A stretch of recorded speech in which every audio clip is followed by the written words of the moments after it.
Yung nakikita niyo pong video ngayon, yan po yung video ng anak ko na 2 taong gulang na kapag dudumi, kapag magpupo, hirap na hirap yan. Nasasaktan siya kasi lagi siyang constipated. Laging matigas ang kanyang pupo. So, kawawa talaga. Every time na magdudumi siya, naaawa ako sa anak ko na nakikita ko siyang nahihirapan lagi. Sinong magulang ang matutuwa? Ganito lagi ang eksena. Every time na maglalabas ng dumi ang anak mo. 2 taong gulang po yung anak ko. Ito sarili ko pong testimonya sa mga magulang dyan na yung anak nyo ay laging matigas ang dumi, nahihirapan magdumi.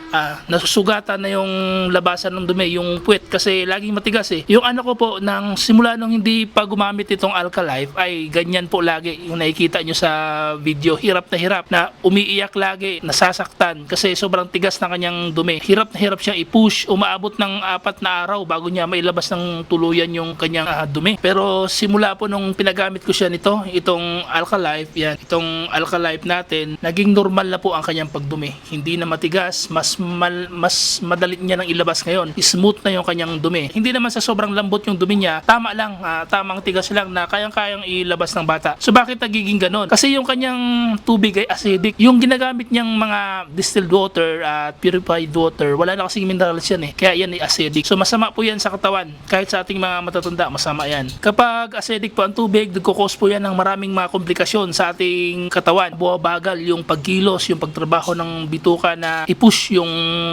dumi. Namamaga yung bituka, nahihirapan itulak yung mga dumi papalabas. Kaya ganun lagi. Panasisira, namamatay ang mga good bacteria sa ating bituka kapag acidic ang tubig na iniinom natin. Kasi acidic nga eh. So hindi siya alkaline eh. Namamatay yung mga good bacteria doon. Kaya marami tayong mga nakikita ng mga bata na hirap dumumi. Isa na dyan yung anak ko. Ang isa sa mga maganda sana solution doon, itong Nutrifiber kasi bagay ito sa mga bata. Pero since ayaw ng anak ko uminom kasi maarte kasi sa lasa yung anak ko, ayaw niya uminom nito. Ito na lang yung pinagamit ko. Okay rin, goods pa rin. So simula ngayon, ito na po yung tubig na ginagamit niya. Hindi na siya nahihirapan dumumi. Hindi na hirap ilabas. Kung kayo po ay nakaranas ng ganyan sa inyong mga anak, nahihirapan dumumi, subukan niyo po itong ating alkaline water. Huwag po nating titiisin yung anak natin na nahihirapan every time na dudumi. Kapag tatay, umiiyak dahil sa hirap na hirap, sobrang tigas ng dumi. Ngayon, nagpapasalamat ako sa Diyos, meron ganitong produkto na nakatulong sa mismong anak ko. Experience ko to mismo. Hindi to pangbobola, hindi to panluloko ha. Kung ako may nanluloko ngayon, tamaan ako ng kidlat. Kung puro pangbobola lang tong sinasabi ko. So ngayon, sa sarili kong anak mismo, nasubukan ko. Maraming salamat po. At sa mga gusto pong mag-order, mag-PM lang po kayo sa akin.